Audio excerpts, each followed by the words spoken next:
अरे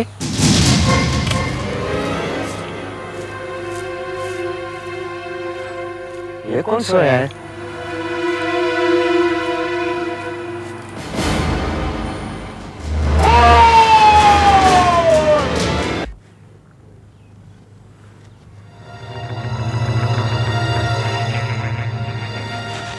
इसके शरीर में अकड़न शुरू हो चुकी है। इसके शरीर की अकड़न इसकी छाती तक पहुंच गई है एसीपी साहब। मेरे ख्याल से इसकी मौत कोई 8-9 घंटे पहले हुई होगी। अभी 7 बजे, इसका मतलब है मौत 10 या 11 बजे के बीच हुई होगी। एक बात और, इसकी छाती पर वार किया गया है। सर, फ्रेडरिक्स, ये चाबी भी ली। सर, से ये देखिए, वॉलेट।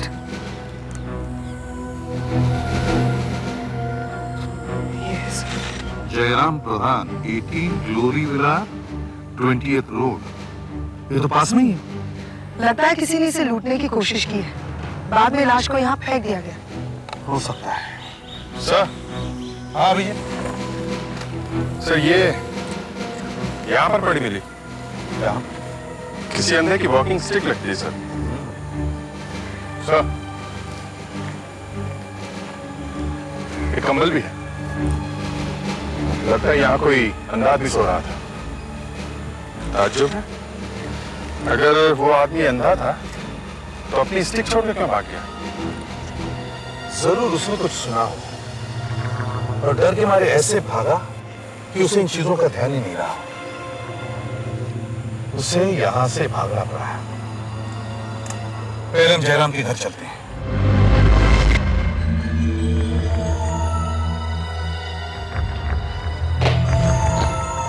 सर, लगता है घर में कोई नहीं है, ताला लगा हुआ है।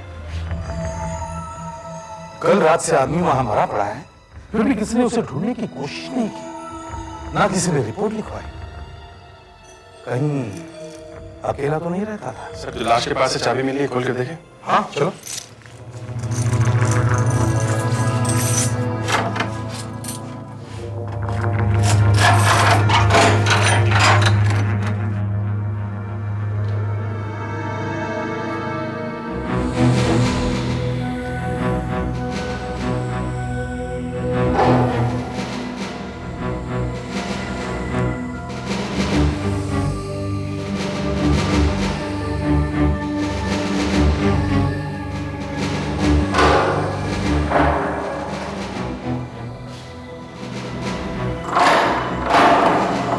ये दरवाजा बंद क्यों है? अभिजीत, सर, चाबी लगाकर देखो ये खुलता है क्या?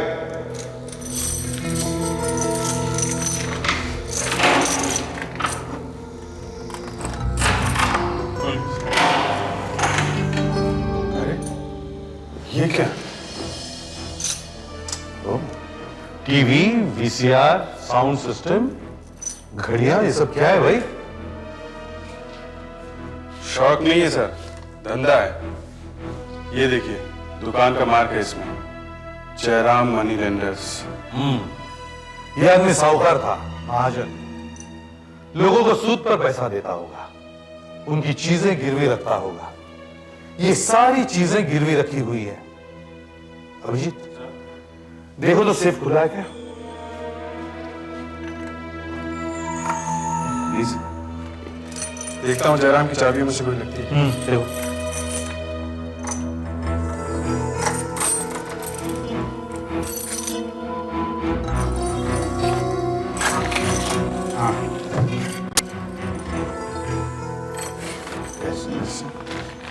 सौ 500 500 1,20,000 रुपए। और ये एनवेलप, इसमें भी पैसे हैं सर। ये 9,000 रुपए लिखा है और मिस्टर वीरेंद्र और मधु का नाम है। शेयर सर्टिफिकेट, गैब्रोटेक्स टेक्सटाइल्स 100 शेयर्स, किसी श्रीकांत एम विनोद के नाम पर।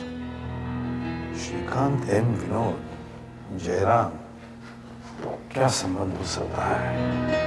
Shrikant M Vinod, 100 shares Gabrotex textiles, Shrikant M Vinod. आदे सर, पड़ोसियों से पता चला है कि यहाँ उनके फैमिली में और कोई भी नहीं है, सिर्फ एक भतीजा है किशन, जो कभी कभी यहाँ आता है। मुझे उसका नंबर मिल गया सर। बुला लो उसे। परीक्षित साहब, आप इनके यहाँ काम करते हैं ना? जी, पिछले 18 सालों से।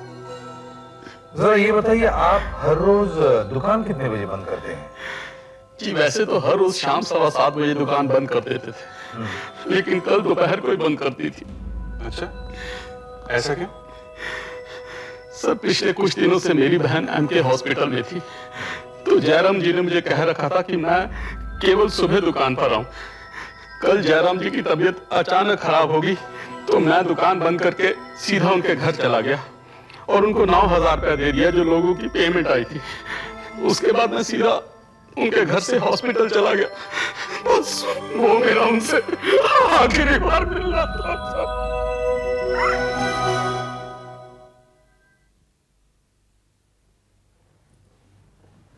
आधा सर, मैंने उस एरिया के सब गुंडों के पुलिस रिकॉर्ड चेक किए, तो ये कल्लू मिला, उसी एरिया का है सर। 2 बार पकड़ा जा चुका है, ऋत्विक पार्क के पास लोगों को चाकू दिखाकर लूटते हुए। 1.5 साल की सजा भी काट चुका है। 3 महीने पहले सर जेल से छूट कर आया ये। अच्छा, पहले तो सिर्फ लूटता था, अब खून भी कर दिया चाकू से। नहीं साहब, मैंने काम छोड़ दिया साहब। अब मैं स्प्रे पेंटिंग करता हूँ साहब, कार पेंट करता हूँ साहब, और मेरा स्कूल से कोई लेना देना नहीं है साहब। तुम ये बताओ कि कल रात 11 बजे तुम कहाँ थे? मैं वक्त साहब में था साहब, काम कर रहा था। अगर आप लोगों को मेरी बात पर भरोसा नहीं है साहब, तो आप मेरे मालिक से पूछताछ कर सकते हैं। मैं सुबह 5 बजे तक वहीं था। और एक बात बोलूँ साहब, जिसने भी ये काम किया है ना साहब, बहुत ही घटिया किस्म का आदमी रहा होगा, वरना इस बूढ़े आदमी को क्यों मारता वो? जरूर कोई सर फिरा रहा होगा, जरूर कोई गर्दुल्ला होगा, ड्रग्स लेने वाला। अच्छा, ये हमें वही पास में मिला, किसी अंधे का होगा, सो रहा होगा। इसके बारे में तुम कुछ बता सकते हो? हाँ साहब, इसके बारे में मैं तो जरूर बता सकता हूँ। ये जरूर खरियाली का होगा, वही पार्क में सोता है। खड़ियाली? ये कैसा नाम है? नाम तो नहीं मालूम साहब। अंधा है, टूटी फूटी घड़ी पहनता है, चलती नहीं है साहब, फिर भी वो पहनता है। भिखारी है, यही बगल में नाके में रहता है। आपको वो वही मिलेगा साहब। मदद करो साहब, गरीब अंधे की मदद करो साहब, अंधे की मदद करो, गरीब अंधे की मदद करो साहब, गरीब अंधे की मदद करो। मदद चाहिए? ये लो आपकी छड़ी और ये कंबल भी। ऋत्विक पार्क में भूल आए थे 12 तारीख की रात को। आप लोग कौन है साहब? करो आपको मेरा नाम? करो मत घड़ियाली, एसीपी प्रद्युमन सीआईडी से हूँ। 12 तारीख की रात को क्या हुआ था वहाँ? मैं तो समझा नहीं साहब। तुम वहाँ पे घर से भाग गए थे, हैं? अपना कम्बल और छड़ी छोड़ के। क्या हुआ था? बताओगे कि सीआईडी ऑफिस ले चले, वहाँ बताओगे? हैं? मैं तो सो रहा था साहब, मैं सो रहा था साहब वहाँ बेंच पर, वहाँ रोज सोता हूँ साहब। वहाँ पर बहुत जोर से आवाज हुई और मैं जाग गया।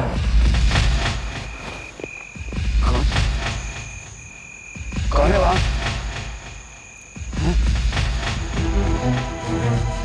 मुंह पे गर्म लगता है, बत्ती जलाई है क्या? कौन? मुझसे क्या चाहिए? मैं अंधा हूँ साहब, मैं भीख मांगता हूँ। मुझसे क्या चाहिए?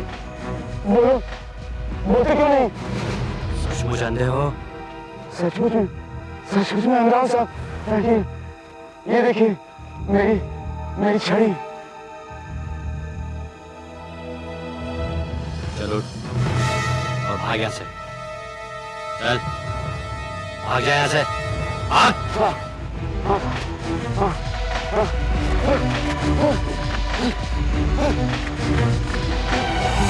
कैसे बताऊं साहब कि वो कौन था? मैं बहुत डर गया था साहब, बहुत डर गया था। और कितने लोग थे? मैं छड़ी छोड़कर भागा भी साहब। हाँ, लेकिन कितने लोग थे? चीख की आवाज सुनी थी, चीख की। मेरे कान बहुत तेज है साहब, मैंने कोई चीख नहीं सुनी। अच्छा ये बताओ कितने लोग थे? तुमने पैरों की आवाज से तो तुम्हें पता चला होगा। हाँ साहब, पैरों की आवाज से लगता था कि एक ही आदमी। अगर खड़ियाली जी, ये बता सकते हो कि कितने बजे थे उस वक्त? अंधे से टाइम पूछ रहे हैं साहब। मेरे लिए क्या दिन और क्या रात। अरे साहब, रात का 10 बजा होगा, क्योंकि मैं गाड़ी की तरफ आ रहा था तो मैंने दुकानों के शटर बंद होने की आवाज़ सुनी थी साहब। अच्छा, ये बताओ, तुमने बताया था गाड़ी से कुछ आवाज आ रहा है? हाँ साहब। कैसी आवाज थी? मैं कैसे बताऊं साहब, वो जो जहाँ से धुआं निकलता है ना साहब। साइलेंसर? हाँ साहब, हाँ साहब, हाँ। उसके फटने की आवाज़ थी, पटाखों जैसी आवाज़ थी साहब। लेकिन साहब एक बात बोलूं, गाड़ी की हालत बहुत खराब थी। पुरानी गाड़ी होगी, मेरे ख्याल से वही गाड़ी है। अच्छा घड़ियाली, तुम हमारे साथ चलो। हैं? चलो आओ, डरो मत।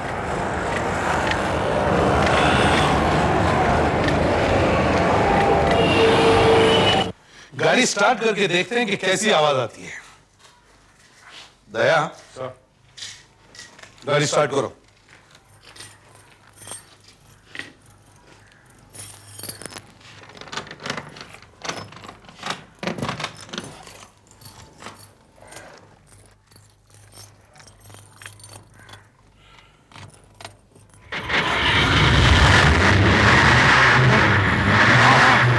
ऐसी आवाज़ थी साहब, ऐसी आवाज़ थी, यही आवाज़ है, यही गाड़ी है साहब।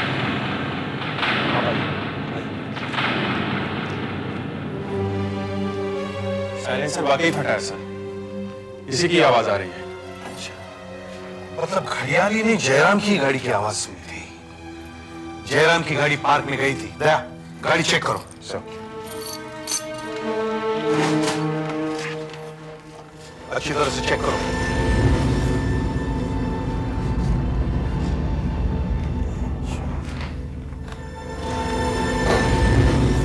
सर, हाँ भी, यहाँ पर खून के धब्बे हैं सर।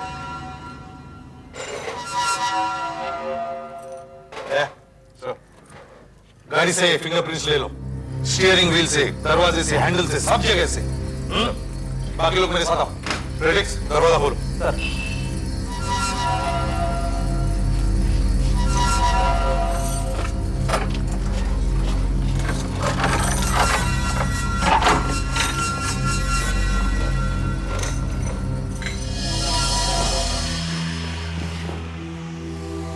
सूखा हुआ खून है। लगता है किसी ने पोंछने की कोशिश की, मगर खून टाइल्स में रह गया।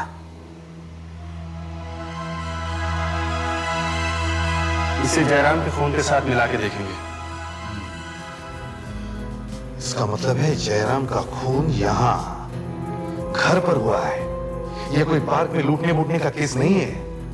बाद में लाश को गाड़ी में डालकर पार्क में फेंक दिया गया होगा। और फिर कातिल यहाँ आया और गाड़ी छोड़कर चला गया। सर, आ गया। सर, कार के स्टीयरिंग पर, हैंडल पर और दरवाजे पर कोई भी निशान नहीं। सब कुछ अच्छी तरह से साफ कर दिया गया है। सेफ में लाख रुपए से ज्यादा पैसे पड़े हैं। जयराम के कीचेन में सेफ की चाबी है, फिर भी पैसे वैसे के वैसे किसी ने हाथ तक नहीं लगाया। इसका मतलब है जयराम का खून पैसे के लिए नहीं हुआ, ये कोई और ही मामला है। सर, किशन जयराम का इकलौता वारिस है। हो सकता है ये काम उसी का हो। सर, आशा, सर किचन में ये प्लेट मिली है, इसमें राजमा के कुछ दाने हैं और डस्टबिन में ये एल्यूमिनियम फॉइल मिला है सर, इसमें आलू पराठे के कुछ टुकड़े हैं। मतलब जयराम ने खाना बाहर जाकर नहीं खाया,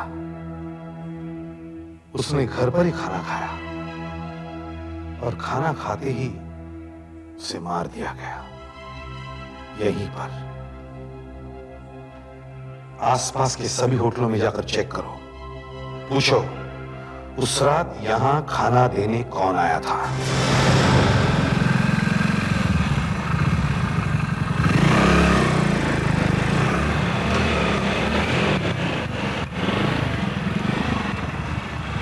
ये इसी होटल से जयराम के घर में खाना जाता था, पर उस रात नहीं गया। मैंने भी 4 रेस्टोरेंट चेक किए सर, 2 में तो आलू पराठे बनते ही नहीं है और बाकी 2 घर में खाना नहीं बेचते। इधर पायल और स्वागत है, वो मैंने चेक किया, उनके यहाँ भी होम डिलीवरी नहीं है। सुधाकर को भी कुछ पता नहीं चला सर। इस एरिया के लगभग सारे होटल चेक हो गए, किसी के यहाँ आलू के पराठे नहीं है, किसी के यहाँ होम डिलीवरी नहीं है, तो ये जयराम के घर खाना गया कहाँ से?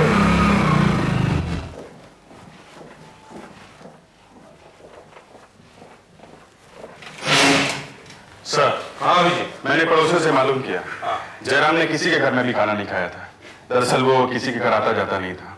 उसके एक दो दोस्त हैं, लेकिन टाउन में रहते हैं, कोलाबा की तरफ, और उस दिन उनमें से कोई भी जयराम से नहीं मिला था। तो फिर खाना आया कहां से? हो सकता है खूनी खाना ले आया हो। जयराम की तबीयत ठीक नहीं थी, खाना लाने के बहाने उसके घर घुसाया और उसे मार डाला। आओ इस किशन से बात करते हैं। हाँ किशन साहब, तो बताइए 12 तारीख की रात 10 और 12 बजे के बीच आपका मैं पर आप मुझसे हाँ, मैं सीधे पॉइंट पर आता हूं।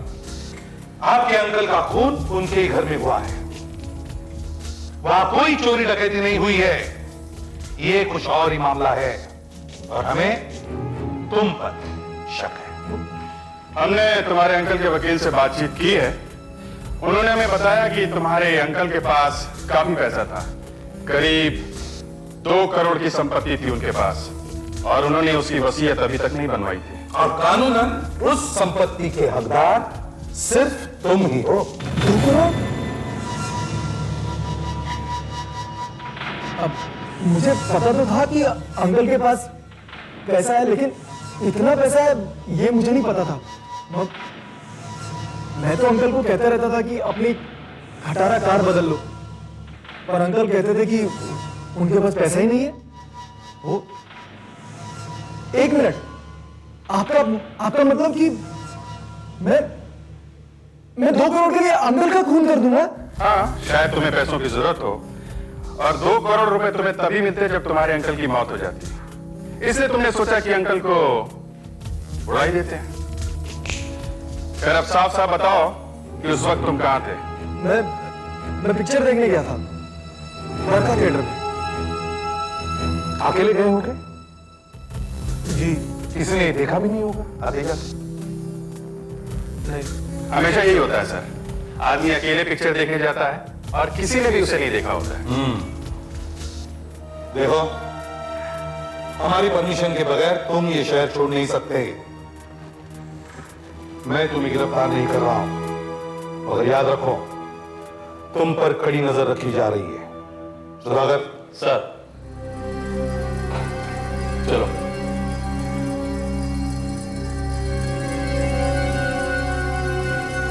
उसे देखिए, याद रखो। सर, दया और आशा एमके हॉस्पिटल गए हुए हैं जयराम के असिस्टेंट परीक्षित से मिलने के लिए। वो वहीं बैठा है अपनी बीमार बहन के पास। उससे ये पता करेंगे कि और किन किन लोगों ने जयराम से पैसे ले रखे हैं।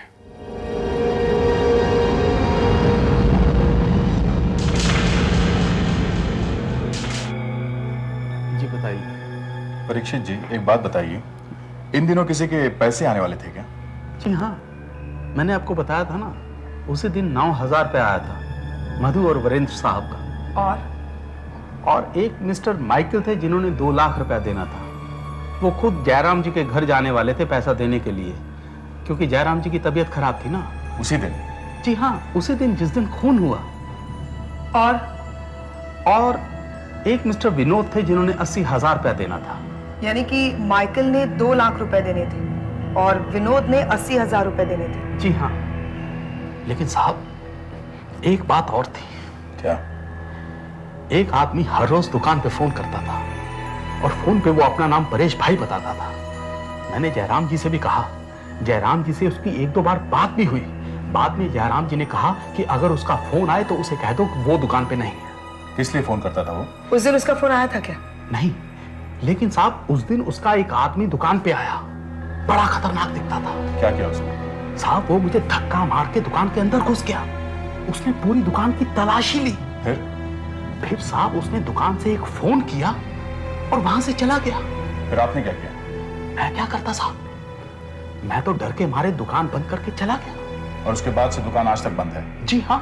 उस फोन पर हमें उसकी उंगलियों के निशान मिल सकते हैं। यस। आप हमें दुकान खोलकर वो टेलीफोन इंस्ट्रूमेंट दे सकते हैं? जी बिल्कुल। हम वो टेलीफोन इंस्ट्रूमेंट ब्यूरो ले जाना चाहते हैं। जी।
मुरुगन 1992 में मारपीट के जुर्म में 6 महीने की कैद, रहता कहां?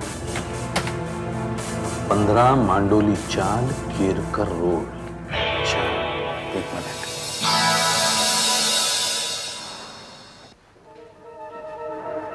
सुधाकर सर। परीक्षित साहब को लेकर आओ। परीक्षित जी, चलिए।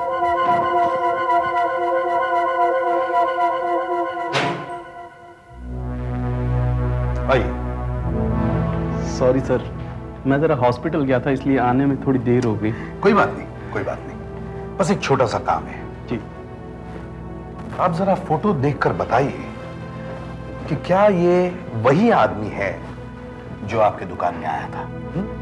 आइए जरा ध्यान से देखिए। यही है, बिल्कुल यही है, यही है वो पहलवान सर। यही है जी।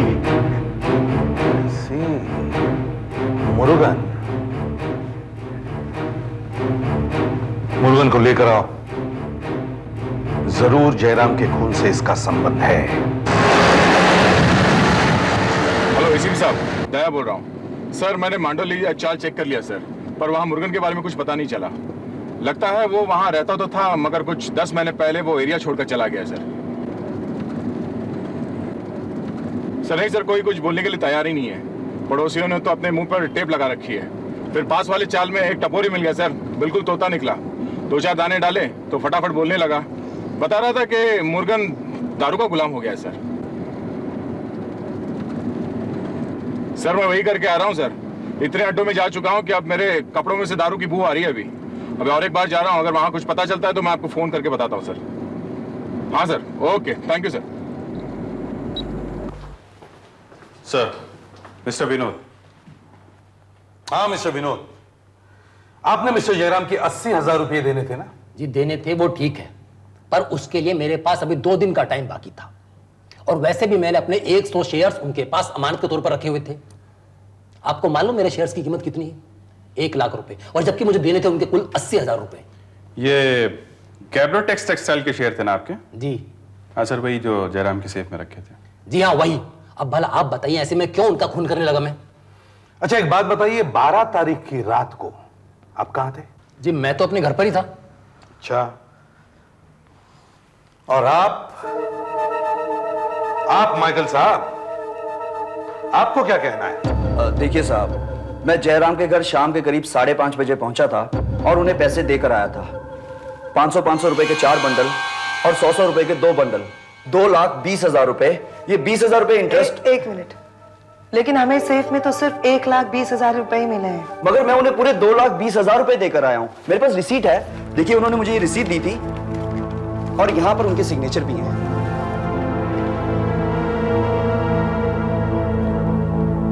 साहब, मैं जब उनके घर से निकला था तो वो बिल्कुल ठीक ठाक थे। आप ये बात उससे पूछ सकते हैं, वो किशन से। जब मैं उनके घर से निकल रहा था तो वो अंदर घुस रहा था। हाँ, वो तो हम उससे पूछेंगे ही, और ये भी पता करेंगे कि ये रसीद असली है या नकली। ये देखिए, ये जयराम के सिग्नेचर है। ये मैंने उसके ऑफिस में जो पेपर्स थे वहां से उठाए। और ये वो साइन है जो उस रसीद पर थे जो माइकल ने आपको दी। लेकिन ये साइन असली है कि नकली? मैं इन दोनों को मिला करके देखता हूं, दोनों को सुपर इंपोज करके देखता हूं।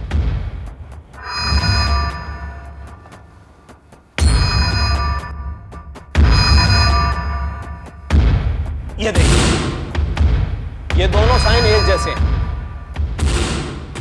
ये इसका मतलब जयराम के ही साइन है। इसका मतलब माइकल ने पैसा जरूर लौटाया होगा एसीपी साहब। तो फिर सेफ में से पैसा गया कहां? सेफ में से 1 लाख रुपया गया कहां? सर। आशा, सर किशन, मैंने इससे पूछताछ की।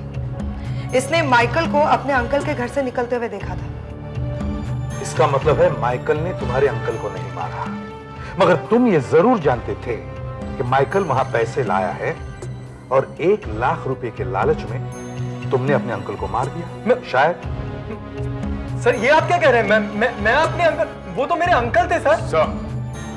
आ गया। कुछ पता चला मुर्गन का? नहीं सर, किसी को इसके बारे में कुछ नहीं पता। फिर मुझे एक आइडिया है सर। मुर्गन इससे पहले एक बार जेल जा चुका है, तो मैंने कोर्ट में जाकर वो पेपर्स देखे सर। कुछ मिला? हाँ सर। मालूम है सर, उसका जमानत किसने दी थी? किसने? परेश मित्तर ने। परेश भाई? हाँ, मुझे उसका एड्रेस मिला वहां, और मैंने उसके बारे में पूछताछ भी की सर। वो तो बहुत ही पहुंचा हुआ आदमी है सर। उसका बेटिंग का धंधा है और वो एक बुकी है। वो जयराम को लगातार फोन करता था, लेकिन उसका जयराम से क्या काम? हमें परेश भाई को मिलना चाहिए। हाँ तो परेश भाई। अरे साहब लोग, जयराम को 50 बार फोन क्यों करता है? साहब, इस पहलवान को क्यों भेजा तूने उसके ऑफिस में? साहब, जयराम से अपना कोई लेना देना नहीं है। उसका भतीजा है ना किशन, उसने हमारा बहुत पैसा देने का है। किशन? किशन? हाँ साहब, उसको बेटिंग का बहुत चस्का है। उसने 1 लाख रुपया देना था हमारा, पर देने का नाम नहीं। फिर पता चला कि जयराम उसका चाचा है। तब मैंने जयराम को फोन किया। फिर जयराम ने क्या कहा? उसने पैसे देने से मना कर दिया। उसने कहा जिसने किया वो भुगतेगा। तब मैंने ये मुर्गन को भेजा। सेफ में से 1 लाख रुपया गायब है और जयराम भी मर गया। साहब, हमने कुछ नहीं किया साहब। मैंने सिर्फ किशन को फोन किया था और उससे कहा था कि आज रात तक मुझे पैसा चाहिए, नहीं तो हाथ पैर तोड़ देगा। हाँ साहब, और उसी रात मुझे सारा पैसा वापस मिल गया। तुम्हारा सारा पैसा वापस मिल गया? 1 लाख रुपए वापस मिल गए? हाँ साहब, रात को कोई 12:30 बजे थे। किशन खुद आया था पैसे देने। आप उससे पूछिए ना।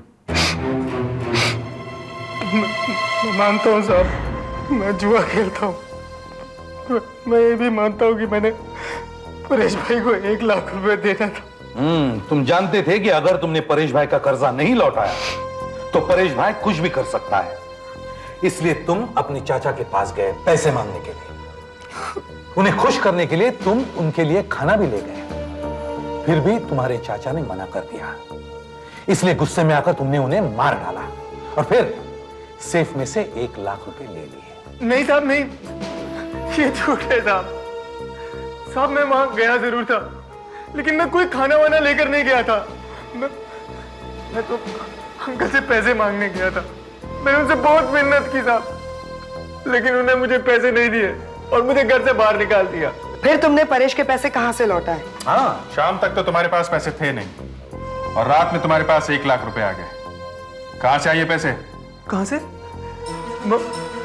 मेरा एक दोस्त है अमरीश, मैं उससे पहले भी पैसे मांग चुका हूं। मैं अब उससे पैसे मांगना नहीं चाहता था, पर परेश भाई के डर की वजह से मैं फिर से उसके घर पहुंच गया था। मैंने उससे बहुत मिन्नत की, 1 घंटा उसे पटाया, फिर उसने मुझे पैसे दे दिए। अच्छा, अमरीश तुम्हारे कॉलेज का दोस्त है? उसका पता क्या है? ये अमरीश को भी अभी जाना था। यही तुम्हारे दोस्त का घर? जी। कहाँ है वो? सर, मैं पड़ोसियों से पूछकर आ रही हूँ। अमरीश लंदन गया है, 15 दिन बाद लौटेगा। सर आप मेरा विश्वास कीजिए, 12 तारीख की रात को ही मैंने अमरीश से पैसे लिए थे परेश भाई को देने के लिए। देखो, कहानी मत बनाओ। तुम्हें पता था वो देश के बाहर है, इसलिए मुझसे पूछेंगे कैसे? देखो, परेश भाई तो तुम्हें छोड़ने वाला नहीं था। इसलिए तुमने अपने अंकल को पटाने की कोशिश की, लेकिन कोई फायदा नहीं हुआ। नहीं सर, मेरा विश्वास कीजिए, मैंने अपने अंकल को नहीं मारा है। अब तो अंकल का सारा माल मत्ता तुम्हारा ही है। अपने लिए महंगा सा वकील कर लो, फंस चुके हो तुम।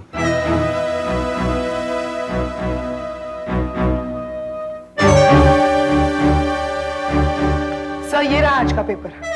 हाँ, देखते हैं गैब्रोटेक्स टेक्सटाइल का क्या हाल है, शेयर का भाव क्या है। सट्टा बाजार।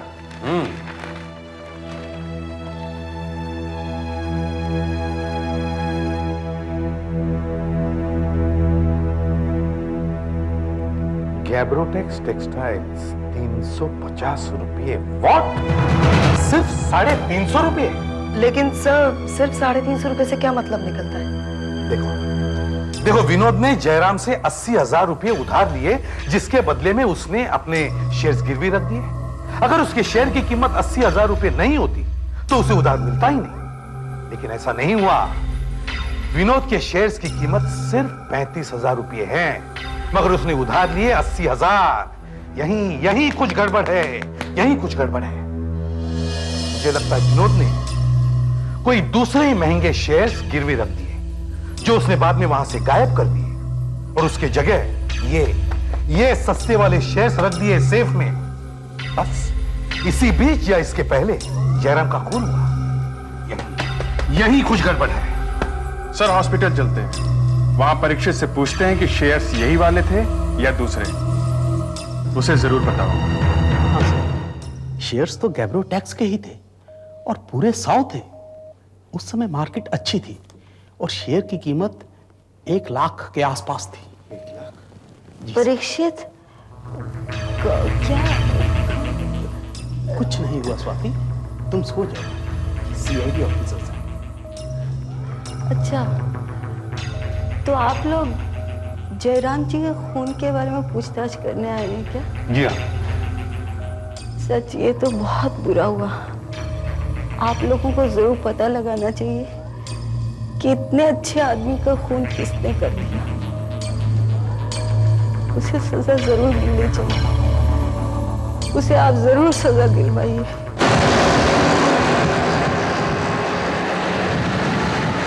सर, परीक्षित जी जो कह रहे हैं उससे एक बात बिल्कुल साफ है, विनोद खूनी नहीं है। और खूनी परेश भाई मुर्गन भी नहीं है सर। माइकल ने जो 2 लाख रुपए लिए थे उसे तो लौटा दिए, तो खूनी वो भी नहीं हो सकता। लगता तो मुझे भी यही है, पर एक बात है, ये अब तक पता नहीं चला कि वो राजमा और आलू के पराठे आए कहां से।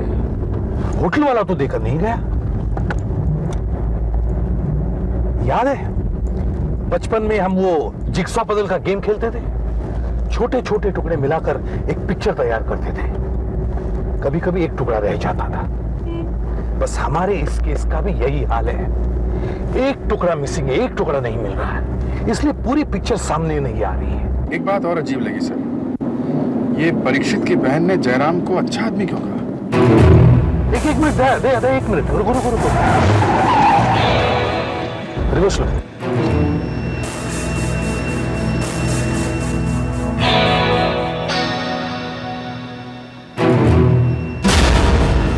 हमारी जिक्सॉ पजल का मिसिंग टुकड़ा मिल गया। अगर जो मैं सोच रहा हूं वो सही है, तो हमारे दोनों सवालों का जवाब मिल गया कि वो खाना आया कहां से और परीक्षित की बहन जयराम को अच्छा क्यों कह रही थी। होटल को चेक करो, ये हॉस्पिटल के बिल्कुल पास में ही है। आप लोग फिर से? पहचानो इसे।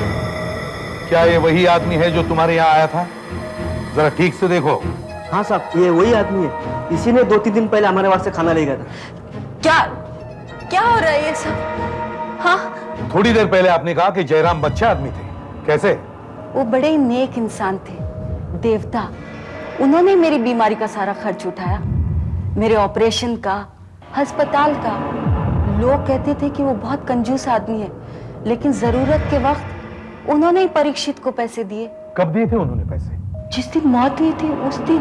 तुम्हारे भाई को कोई पैसे वैसे नहीं दिए उन्होंने। इसने उनसे जबरदस्ती पैसा छीना है।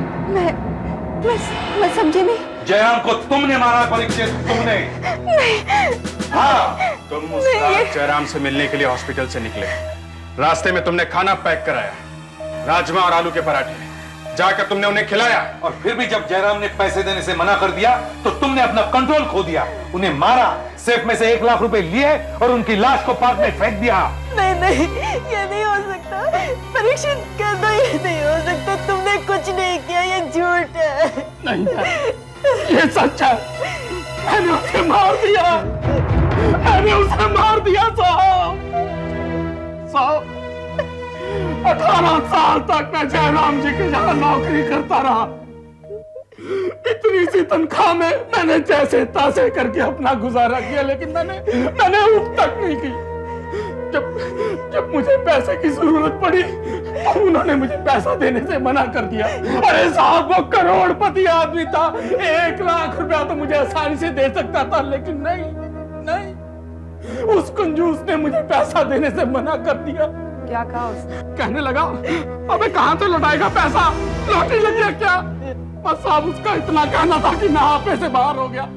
मेरे सर पर जैसे भूत सवार हो गया था और मैंने उसे मार दिया। साहब, मैं क्या करता? मेरी बहन की जिंदगी का सवाल था साहब, मैं क्या करता?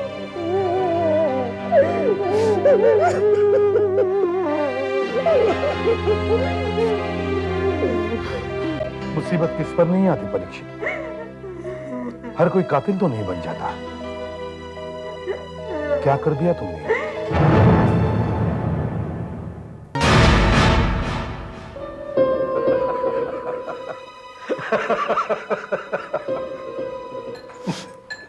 आशा, बाकी तुम्हारा फ्लैट बहुत अच्छा है, लेकिन तुम यहाँ अकेली रहोगी?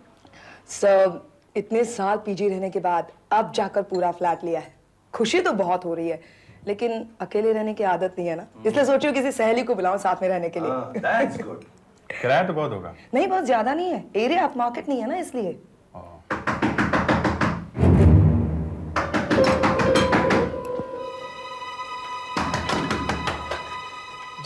नमस्ते मैडम जी, मैंने सुना है यहाँ कोई सीआईडी ऑफिसर रहने के लिए आई है। जी हाँ जी, मैं आपके नीचे कमरे में रहता हूँ। मेरा नाम कुमार है। मैं बहुत विस्मित हूँ मैडम, प्लीज मेरी मदद कीजिए प्लीज। हम सब सीआईडी ऑफिसर्स हैं, बोलिए क्या बात है? जी, मेरा बेटा पता नहीं कहाँ चला गया है। वो मालूम नहीं वो जिंदा भी है और मर गया। ये क्या कह रहे हैं आप? हा? मर गया से क्या मतलब है आपका? मेरे बेटे ने इंजीनियरिंग का एग्जाम दिया था सर। वो बहुत ही ब्रिलियंट स्टूडेंट है सर। 12वीं कक्षा में उसके 88% मार्क्स आए थे और आज उसका इंजीनियरिंग का रिजल्ट आया है। आप ही के पास आ रहा था कुमार साहब। मैं मुझे पता है आपको भैया के रिजल्ट का कितना इंतजार है। लाओ, शुक्रिया। वो 173208 यही नंबर था ना बेटे तुम्हारा? जी हाँ, ये देखो 173208 16918 168 171, ये यहाँ 171 171130 171123। हाँ, इसके बाद तो 184 हो गया शुरू, 184453। हाँ, तुम्हारा नंबर तो यहाँ है ही नहीं। तुम्हें अपना नंबर अच्छी तरह याद है ना? देखो। हाँ, 173208 ही तो है। अरे लेकिन यहाँ तो 171123 के बाद 184453 है। तुम्हारा नंबर तो है ही नहीं, इसका क्या मतलब हुआ? इसका मतलब मैं फेल हो गया। मैं एंट्रेंस एग्जाम में फेल हो गया बाबा। मैं फेल हो गया मैं।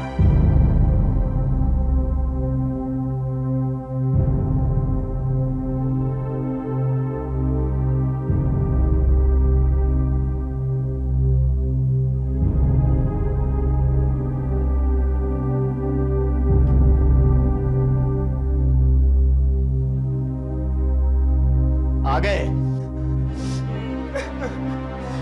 क्यों अपने दोस्तों के साथ अपने फेल होने का जश्न मना के आए हो?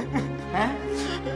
नहीं नहीं मिठाई, मैं तो चुप रहो। तुम्हें जब ये किताबें पढ़नी थी तब तो तुमने पढ़ी नहीं। अब इन्हें पढ़ने से क्या फायदा? मालूम है ना कैसे मर मर के मैंने तुम्हें ये किताबें खरीद के दी थी, और कितनी मुश्किल से मैं तुम्हारी फीस जमा कराता रहा हूं। एक वेटर की तनख्वाह होती ही कितनी है, फिर भी मैंने अपना पेट काट काट के तुम्हें पढ़ाया, तुम्हारे इंजीनियर बनने का सपना देखा। सोचा था तुम इंजीनियर बन जाओगे तो हमारे सारे संकट, सारे कष्ट दूर हो जाएंगे, लेकिन तुमने मेरे सारे सपनों पर पानी फेर दिया विवेक। बाबा मुझे माफ कर दीजिए। अब बहुत देर हो चुकी है बेटे, मेरे ड्यूटी पर जाने का समय भी हो गया है। अगर मैं टाइम से नहीं पहुंचा तो ये नौकरी भी जाती रहेगी और फिर हम कहीं के नहीं रहेंगे।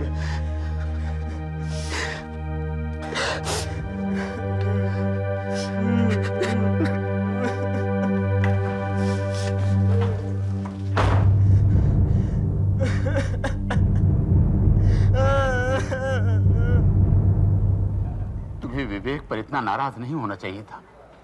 तुमने बहुत गलत किया है कुमार। ए वेटर, यस। 2 और बियर लाना। अभी लाए साहब। देखो थोड़ा जल्दी करो। Yes sir. तुम्हारा बच्चा पढ़ने में तो तेज था। अगर वो तेज था तो फेल कैसे हो गया प्रकाश? हो जाता है कभी कभी। तुम क्या समझते हो कि विवेक जानबूझकर फेल हो गया है, या उसने ठीक से पढ़ाई नहीं की है?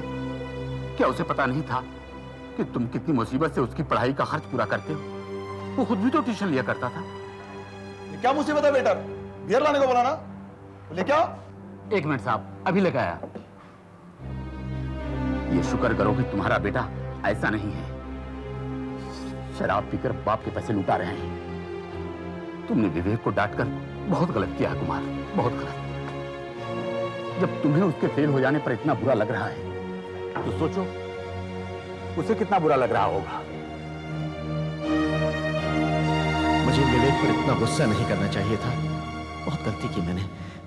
मुझे विवेक को प्यार से समझाना चाहिए था।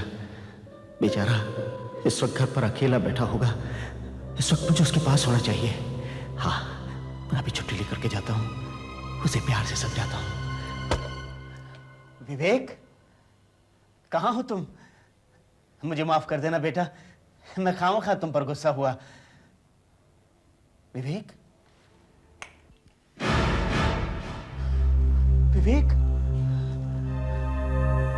कहां हो तुम? विवेक,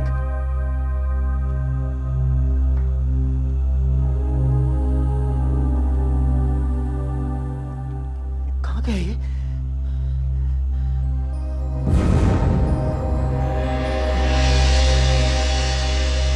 ये खत आदरणीय बाबा, मुझे माफ कर दीजिएगा। मैं जानता हूं मैंने आपको बहुत दुख पहुंचाया है। मैं आप पर और बोझ नहीं बनना चाहता, इसलिए मैं जा रहा हूं हमेशा के लिए। जब तक आपको ये मेरा खत मिलेगा तब तक मैं ये दुनिया छोड़कर जा चुका हूंगा। मुझे माफ कर दीजिएगा बेटा। विवेक, नहीं,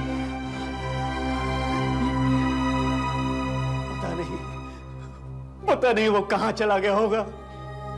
मालूम नहीं वो जिंदा भी है या नहीं।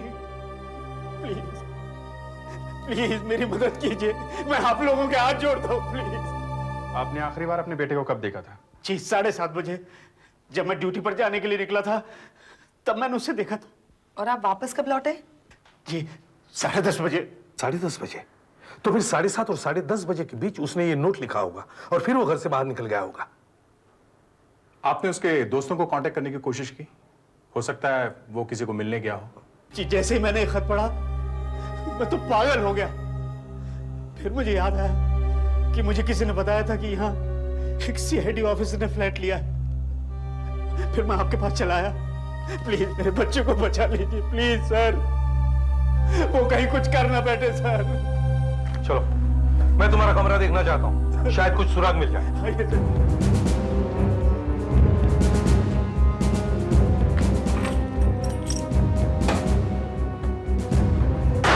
सर ये देखिए, ये है मेरा बेटा विवेक।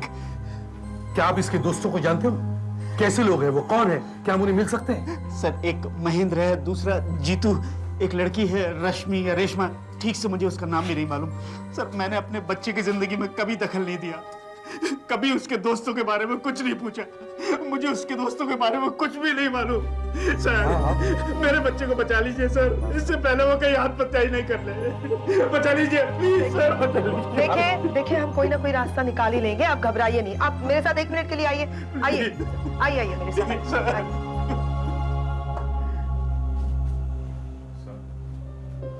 क्या आपको लगता है ये लड़का आत्महत्या कर लेगा? लगता है। वाकई? मगर क्यों? अभिजीत, इस शहर में जीना बहुत मुश्किल है, मगर मरना बहुत आसान है, बहुत आसान है। कभी कभी सोचता हूँ क्या हो गया है समाज को कि बेचारे बच्चे आत्महत्या करने पर मजबूर हो रहे हैं। हाँ सर, दिन पर दिन आत्महत्या करने वाले बच्चों की संख्या बढ़ती जा रही है। हाँ, लेकिन हम इस लड़के को मरने वालों की लिस्ट में आने नहीं देंगे। We have to save his life. Do you understand that? जाओ देखो, कहीं भी डायरी वगैरह मिलती है, देखो जल्दी देखो। सर यहाँ टेलीफोन की डायरी कहीं नहीं दिख रही। ठीक है, इस फोटो की कॉपीज बनाकर सब जगह भेज दो और हमारे पुलिस पेट्रोल टीम को कहो कि वो सब रेलवे लाइंस और समुद्र के किनारों को चेक करें। सर, 1 मिनट दया, 1 मिनट रुकना जरा। कुमार साहब, यहाँ आने के बाद आपने किसी को फोन किया था? फोन? जी नहीं, चिट्ठी मिलती तो मैं सीधा आपके पास चला आया। सर, हो सकता है कि विवेक ने यहाँ से जाने से पहले किसी दोस्त को फोन किया। फोन में रीडायल बटन हमें पता चल सकता है सर। Good point. कुमार साहब, जरा फोन का रीडायल बटन दबाकर देखिए, देखिए वहां से कौन उठाता है।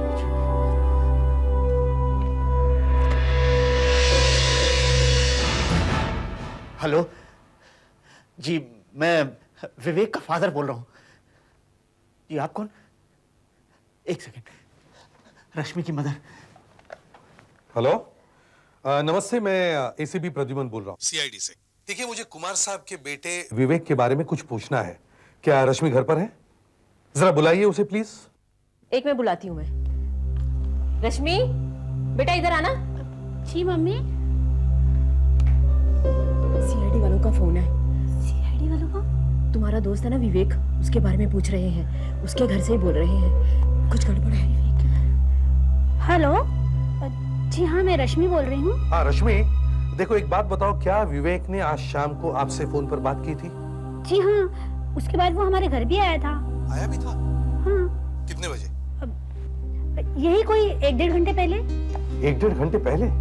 और अब बज रहे 11:15। इसका मतलब है वो वहाँ 10 बजे के आसपास आया होगा। जी हाँ, मगर ये सब आप किस लिए पूछ रहे हैं? देखो बेटा, पूरी बात बताने के लिए मेरे पास समय नहीं है, बस सिर्फ ये बताओ कि क्या उसने आपको बताया था कि वो कहाँ जा रहा है और उसका मूड कैसा था? मूड? जी हाँ, वो बहुत परेशान सा लग रहा था और गुमसुम भी था। मगर ये सब आप क्यों पूछ रहे? प्लीज आप बताइए ना। उसने कुछ कहा आपसे? कुछ कहा तो नहीं वैसे। अच्छा खैर, आप अपना एड्रेस दीजिए, हमारे ऑफिसर्स वहां पर आएंगे आपके घर पर। जी देखिए, मैं विवेक के घर के पास ही रहती हूँ, 15 Lovedale apartment, Surajmal road. 15 Lovedale apartments, Surajmal road.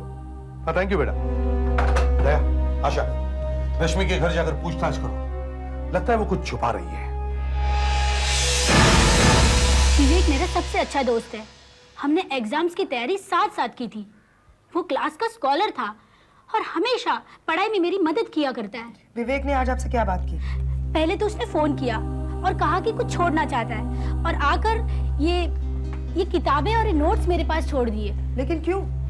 क्योंकि वो चाहता है कि किताबें और ये नोट्स में किसी जूनियर स्टूडेंट को दे दूं, क्योंकि वो दोबारा कभी एग्जाम में नहीं बैठने वाला है। फिर बिना कुछ बोले, बिना कुछ कहे चला गया। बहुत उदास लग रहा था। आपको कुछ नहीं मालूम कि वो कहाँ गया होगा? आपके पास उसके किसी और दोस्तों के नंबर भी होंगे, जरा दीजिए।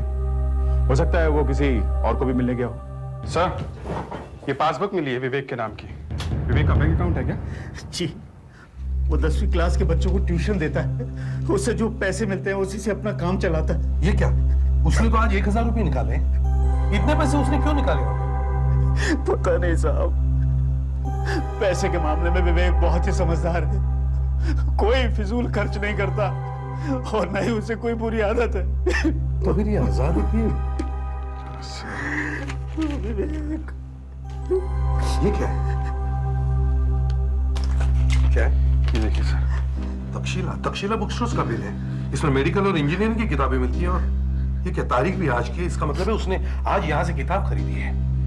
कौन सी किताब? देखो तो।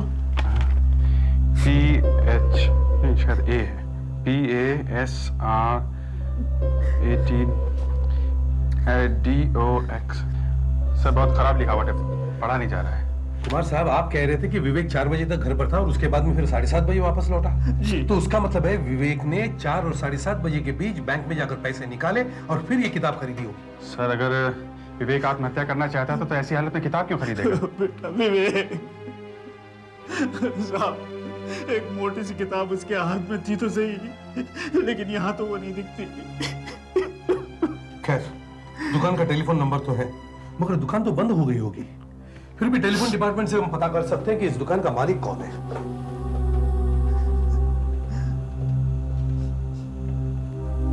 हाँ गावड़े साहब, मैं एसीपी प्रद्युमन बोल रहा हूँ, थोड़ी सी मदद चाहिए। देखिए, पार्ला में एक बुक स्टोर है, तक्षशिला बुक स्टोर, उसका टेलीफोन नंबर है 90111145। क्या आप बता सकते हैं कि यह टेलीफोन नंबर किस नाम पर रजिस्टर्ड है? हाँ, मैं होल्ड करता हूं। हाँ, सूरज दर्शन। अच्छा, इन मिस्टर सूरज दर्शन का घर का नंबर मिल सकता है? हाँ हाँ, 9022354। Okay, thank you very much, thank you. 9022354। इससे पहले कि मेरा बेटा कुछ कर बैठे, उसे ढूंढ निकालिए प्लीज। हाँ मिस्टर सूरज दर्शन, देखिए मैं एसीपी प्रद्युमन बोल रहा हूँ, CID। काफी देर हो गई सर, अभी तक धवन आया नहीं। सर, मैंने विवेक के सभी दोस्तों को फोन किया, मगर आज विवेक किसी को भी नहीं मिला और ना ही उसने किसी को फोन किया। मिस्टर धवन, सर देरी से आने के लिए माफी चाहता हूँ। आखिर बात क्या है? धवन साहब, फोन पर तो मैं कुछ ठीक से समझ ही नहीं पाया। आज आपकी दुकान से एक लड़का एक किताब खरीद कर लेकर गया। ये रही उसकी रसीद। क्या आप बता सकते हैं कौन सी किताब थी? और ये, क्योंकि ये PASR हमारे कुछ समझ में नहीं आ रहा है। ये सर वॉल्यूम 18 है। ये सूरज प्रकाशन की वॉल्यूम 18 है। अच्छा, ये मेडिकल की बुक है। मेडिकल? ये 18 क्या है? और ये लॉक स्टॉक्स, इसका क्या मतलब है? ये 18, ये मेडिकल गाइड का वॉल्यूम 18 है। और ये जो PH टॉक्स है ना, ये फार्मास्यूटिकल टॉक्सिकोलॉजी, ये MBBS स्टूडेंट की बुक है। मेडिकल की किताब विवेक के किस काम की? क्या आप दुकान खोलकर इस किताब की कॉपी दिखा सकते हैं प्लीज? हाँ हाँ, क्यों नहीं। थैंक यू, लाइए। हाँ।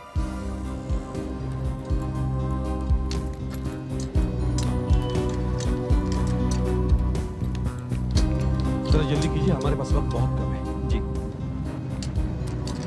जरा हेल्प।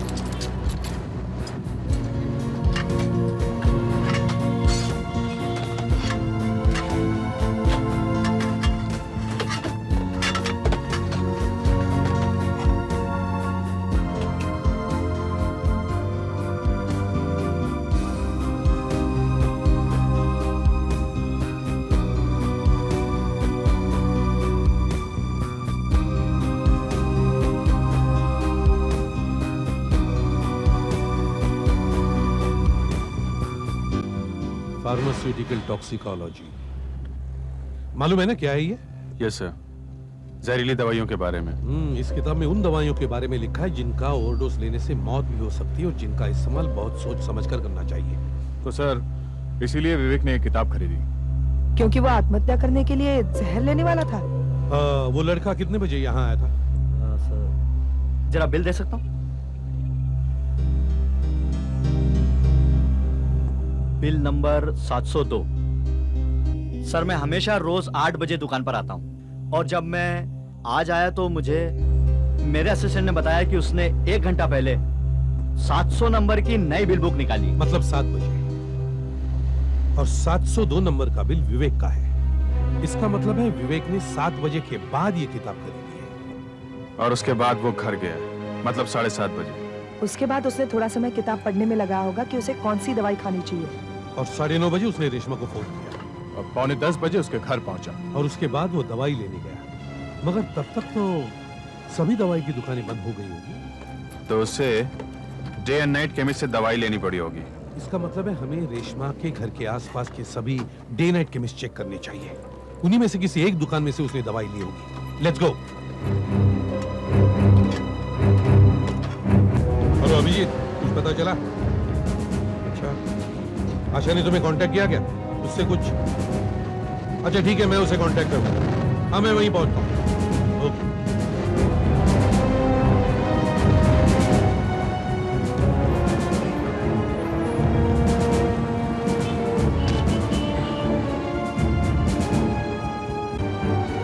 अभिजीत? नहीं सर, कुछ पता नहीं चला।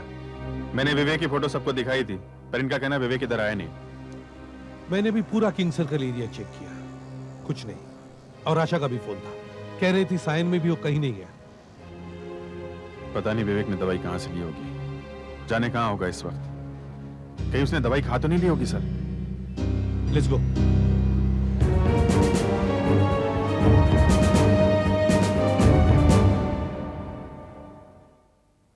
सीआईडी, सब इंस्पेक्टर दया। सीआईडी? एक बात बताइए, आपने इस लड़के को देखा है? हो सकता है ये यहाँ आज दवाई लेने आया हो। हाँ, ये तो वही लड़का है जो कुछ देर पहले आया था। हाँ साहब आया था और हमसे दवाई भी लेके गया।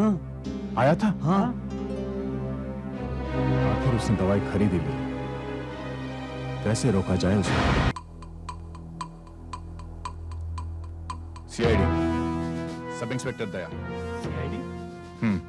एक बात बताइए, आपने इस लड़के को देखा है? हो सकता है ये यहाँ आज दवाई लेने आया हो।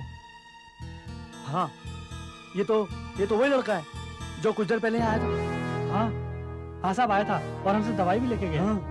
आया था? हाँ। आखिर उसने दवाई खरीदी ली, मुझे एसीपी साहब को बताना चाहिए। हेलो, हाँ दया बोलो। क्या उसने गोलियां खरीद ली? कितनी देर पहले? अच्छा, किधर है वो दुकान? अच्छा ठीक है, तुम वहीं पर रुको, हम अभी वहां पहुंच रहे हैं।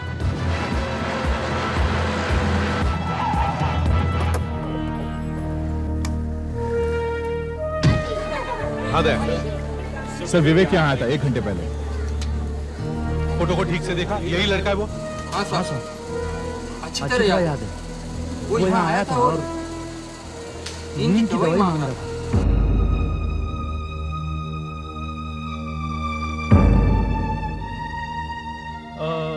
दो स्ट्रिप कैलोक्सिन 50 मिलीग्राम देना प्लीज।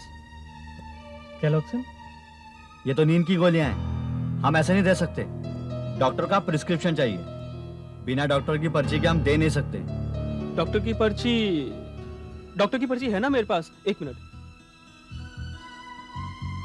ओह नो, डॉक्टर की पर्ची तो मैं घर पर भूल आया। सॉरी बॉस, फिर तो हम आपको ये नहीं दे सकते। बिना प्रिस्क्रिप्शन के दवाई देना कानून के खिलाफ है। बहुत स्ट्रांग दवाई है, नींद की गोलियां। अगर 4 भी ज्यादा खा ली ना तो सीधे ऊपर का टिकट करता है। अरे यार मेरी प्रॉब्लम समझने की कोशिश कीजिए यार, मेरी माँ बहुत बीमार है। आज रात को हमें हैदराबाद की गाड़ी पकड़नी है। Please try and understand. यार आप हमारी मुसीबत भी समझो। बिना डॉक्टर की पर्ची के ये दवाई हम आपको नहीं दे सकते, मतलब नहीं दे सकते। अच्छा एक आप काम कीजिए, आप डॉक्टर माधवन से पूछ लीजिए, उन्होंने ही ये दवाई मुझे लिख कर दी थी मेरी माँ के लिए, Bharati Joshi. Please come on, try and help me. Doctor Madhavan, लेकिन इस वक्त तो अभी कहाँ मिलेंगे? डिस्पेंसरी तो बंद हो गई। हाँ बंद, कभी की बंद हो गई होगी। प्लीज मेरी मदद कीजिए यार। अच्छा 1 मिनट, क्या बोलते हैं? दे दे। हाँ यार, लगता है प्रॉब्लम लगता है कुछ इसका। हाँ यार, और फिर डॉक्टर माधवन का ही तो पेशेंट है। हाँ ठीक है, दे देते। हाँ दे दे।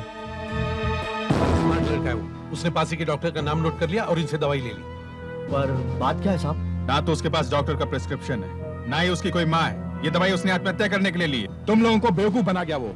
जब बिना प्रिस्क्रिप्शन के दवाई देना कानून के खिलाफ है, तो तुम लोगों ने उसे दवाई दी कैसे?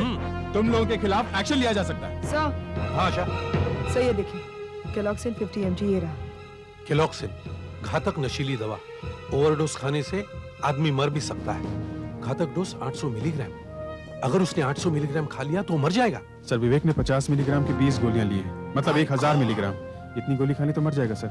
सर ये देखिए, यहाँ लिखा है केलॉक्सिन का ओवरडोज लेने के 15 मिनट बाद ही आदमी कोमा में चला जाता है और उसके आधे घंटे में उसकी मौत हो जाती है। 15 मिनट में कोमा? हमें किसी भी हालत में उसे ढूंढना ही होगा। अगर वो दवाई खाने वाला था तो वो ऐसे जगह जाकर बैठेगा जहां उसे कोई तंग नहीं करेगा। Yes sir. कोई होटल सर, कोई होटल। इसीलिए शायद उसने 1000 रुपए निकलवाए थे होटल का किराया देने के लिए। हो सकता है। जब वो दवाई लेकर यहाँ से गया तो वो किस तरफ गया, कैसे गया? रिक्शा से गया, टैक्सी से गया कि पैदल गया? कैसे गया? जल्दी बताओ। सर सड़क तो एकदम खाली थी, ट्रैफिक भी नहीं था। मेरे ख्याल से पैदल गया होगा वो। नहीं, मैं देखा साहब वो टैक्सी में गया। जैसे ही वो यहाँ से बाहर निकला, सामने एक टैक्सी आकर रुकी और वो उसी में चला गया। टैक्सी में? हाँ, उसमें से दिनेश साहब उतरे थे। ये दिनेश कौन है?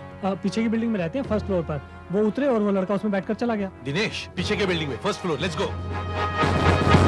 घड़ी एकदम चकाचक लग रही थी, बिल्कुल नई जैसी, और अंदर हरे रंग की लाइट जल रही थी और उस लाइट से मुझे बहुत खुंदक आ रही थी। गाने चल रहे थे अंदर। और ड्राइवर कैसा था? ड्राइवर यही कोई 20-22 साल के आसपास होगा। एक सरदार जी था। टैक्सी? आपने टैक्सी कहाँ से ली थी? चेंबूर से टैक्सी ली थी मैंने, मार्बल फैक्ट्री के बाहर से। रास्ते में टैक्सी वाले ने आपसे कुछ बातें की? जैसे वो लोग अक्सर गप्पे मारते हैं। बातें? अरे सर बातें इतनी कर रहा था कि पूछो मत। सड़क पर गड्ढे पड़े हुए ना, तो रास्ते भर में म्युनिसिपैलिटी वालों को गालियां देते हुए आ रहा था। कुछ और, कोई और बात जल्दी से उस टैक्सी ड्राइवर के बारे में बता सकते हैं? टैक्सी इसी साइड की थी, क्योंकि मैंने 2-3 ड्राइवरों से पूछा, यहाँ आने के लिए कोई तैयार ही नहीं था। ये बहुत जल्दी राजी हो गया, क्योंकि इसे धंधा बंद करके इधर ही आना था। टैक्सी ड्राइवर एक सरदार जी, 20-22 साल के आसपास। टैक्सी नहीं सी, उसके अंदर हरी लाइट जल रही थी, और टैक्सी इसी एरिया की, मतलब मिलनी चाहिए। सर स्टेशन के पास टैक्सी स्टैंड है, हमें वहां से पता चल जाएगा। Let's go. Thank you very much. अरे ऐसी क्या आग लग गई यार?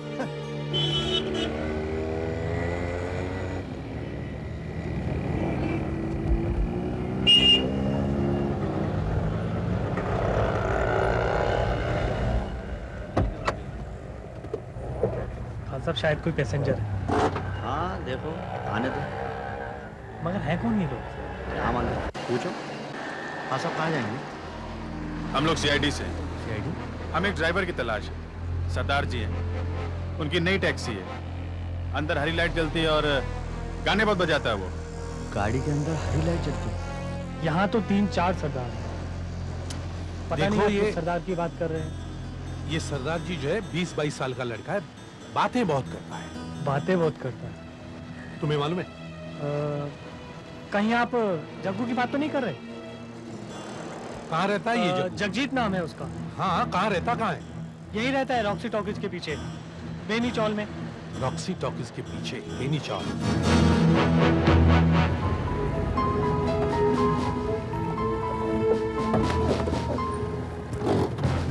हाँ।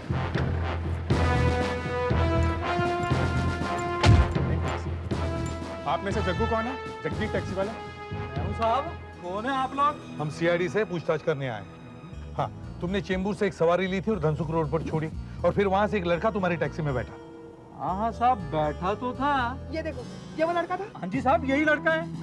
पर बात क्या है? उसे कहाँ उतारा था आपने? कहाँ छोड़ा था उसे आपने? उसने मुझे कहा कि वो बाहर से आया है, पूना से, और उसे किसी होटल में जाना है।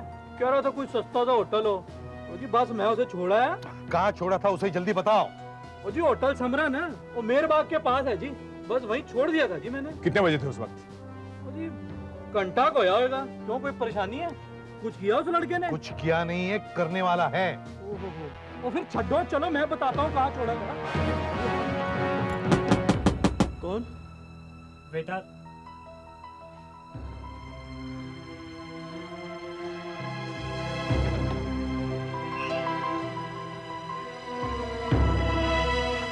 आपने पानी मंगाया था साहब? Thank you. आप जाइए प्लीज, मुझे डिस्टर्ब मत करना। प्लीज जाइए। Hello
control room, hello control room, hello sir. Sir मैं इस एरिया के सभी होटल छान मारे मगर उस लड़के का कहीं पर पता नहीं लगा है सर। कोशिश करते रहो, डैम इट, कोशिश करते रहो। हाँ, हम लोग वहीं पहुंच रहे हैं। और सुनो, उस एरिया में अगर पेट्रोल वैन हो तो उनसे भी कहो वहां पहुंचने के लिए। देखो, एक 20 साल का लड़का आत्महत्या करने जा रहा है। Yes, don't forget that, understand? हाँ, कोशिश करते रहो।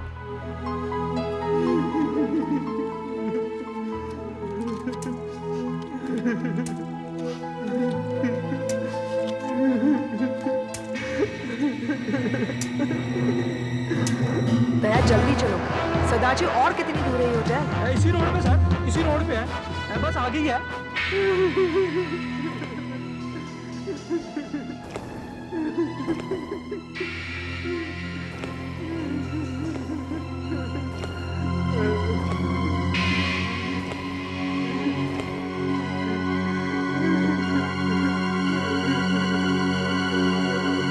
Hello control room, petrol van का क्या हुआ?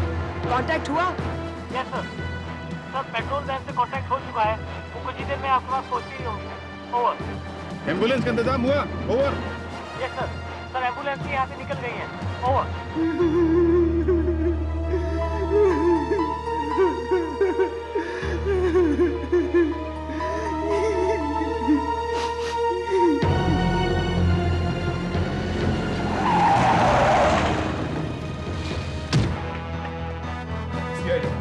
एक घंटे पहले यहाँ एक लड़का कमरा लेने आया था, कहाँ है वो?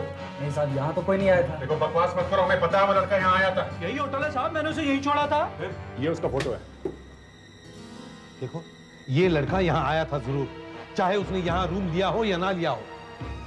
अच्छा, तुम्हारे अलावा यहाँ और कोई ड्यूटी पर है? हाँ सर, जब मैं खाना खाने के लिए गया था तो शिशिर नाम का एक लड़का था। बुलाओ उसे। मैं भी बुलाता हूँ। शिशिर, शिशिर। देखो, हम लोग सीआईडी से हैं। इस फोटो को ध्यान से देखो। ये लड़का यहाँ आया था? जी सर, आया था। कह रहा था कि पूना से आया हूँ, एक कमरा चाहिए। सामान वामान नहीं था सर उसके पास। मुझे कुछ गड़बड़ सा लगा। वो इस वक्त कहाँ होगा? क्या मालूम सर कहाँ होगा। कमरे के लिए पूछ रहा था, लेकिन मैंने मना कर दिया। हमें तो लगा हम मंजिल के बहुत पास हैं। लेकिन एक बात है सर, क्या? मैंने उसे कहा था कि तुम पुष्पक होटल चले जाओ, वहाँ तुम्हें कमरा मिल जाएगा। पुष्पक होटल कहाँ है? यही सर, दूसरी गली में है, ये सिग्नल के पास ही है। Good, thanks. मुझे पता, चलिए मैं बताता हूँ।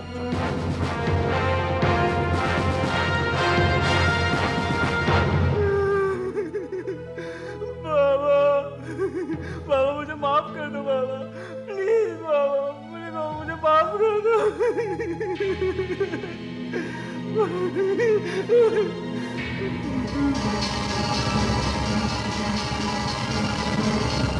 क्या 311 नंबर साहब, अभी अभी पानी पिला कर आ रहा हूँ। 1 मिनट सर, इसके बाद आपको डिस्टर्ब ना करें।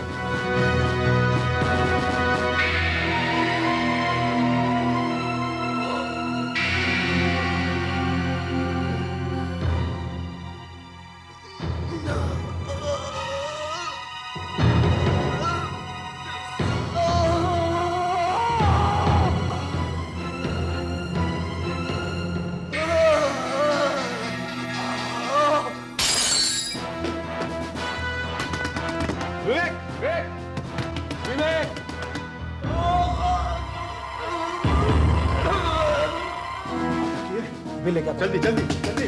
विवेक,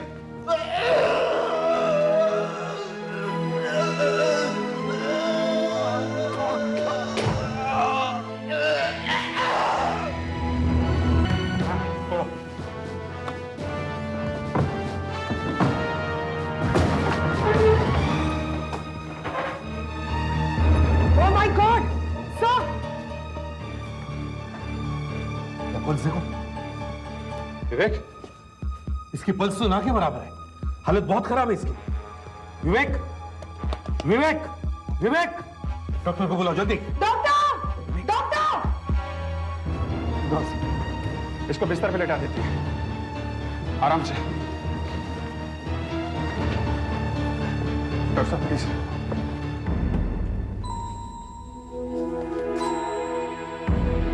ओह नो, लगता है कोमा में जा रहा है। ही स्लीपिंग। आप कुछ करिए ना प्लीज। देखिए वक्त बहुत कम है, कीजिए आप इसका स्टमक पंप कीजिए।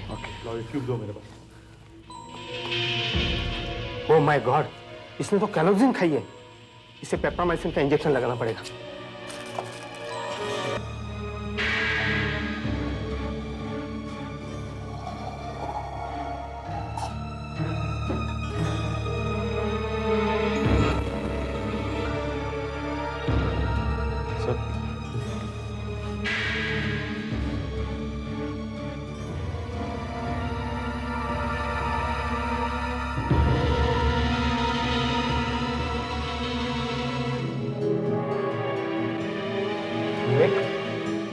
विवेक, विवेक, इसकी तबीयत तो और भी बिगड़ती जा रही है। अभी भी वक्त है।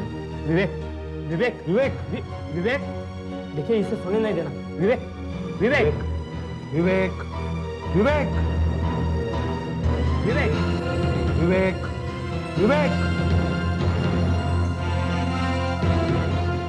इसने आंखें खोल दी है, जल्दी से इस हॉस्पिटल ले चलो। बेटे विवेक,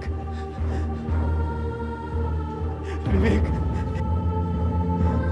बेटे विवेक, विवेक। कुमार साहब, आपका बेटा बच गया, उसे होश आ गया। आइए। विवेक, अब इसकी तबीयत कैसी है? अब ये खतरे से बाहर है। बेटा विवेक, भगवान का लाख लाख शुक्र है बेटे कि तुम बच गए। मुझे माफ कर दो बेटा, मुझे माफ कर दो। बाबा, बाबा, बाबा, मैंने 20 गोलियां खाई थी, फिर मैं जिंदा कैसे हूँ? हमने तुम्हें बचा लिया बेटे। विवेक, हमने सुना था तुम एक समझदार लड़के हो, फिर ये क्या किया तुमने? हाँ? मैं फेल हो गया था सर, फिर जीने से क्या फायदा? 1 साल बचाने के लिए तुमने अपनी सारी जिंदगी दांव पर लगा दी, मगर ये नहीं सोचा कि तुम्हारे बाद तुम्हारे बाबा का क्या हाल होगा। अरे पास फिर तो सारी जिंदगी चलता रहता है। अभी से ये हाल है तो आगे चलकर क्या होगा? हैं? मजबूत बनो, थोड़ा लड़ना सीखो। देखो विवेक, परीक्षा में फेल होना कोई बुरी बात नहीं है। बुरी बात यह है कि तुमने अपनी जान लेने की कोशिश की, और ये सिर्फ कायर लोग करते हैं। कुमार साहब, सिर्फ आपका बेटा फेल नहीं हुआ है, बल्कि आप भी फेल हुए हैं। आपने इसे मजबूर किया ये सब करने के लिए।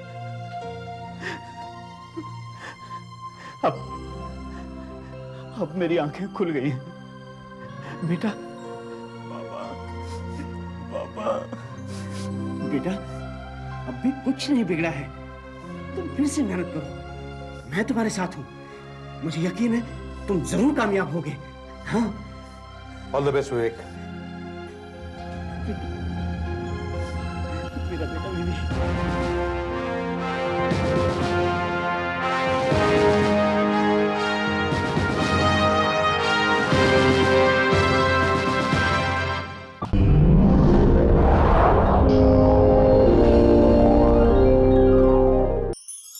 ऐसे और भी मज़ेदार वीडियो के लिए हमारे चैनल को लाइक, शेयर और सब्सक्राइब करें।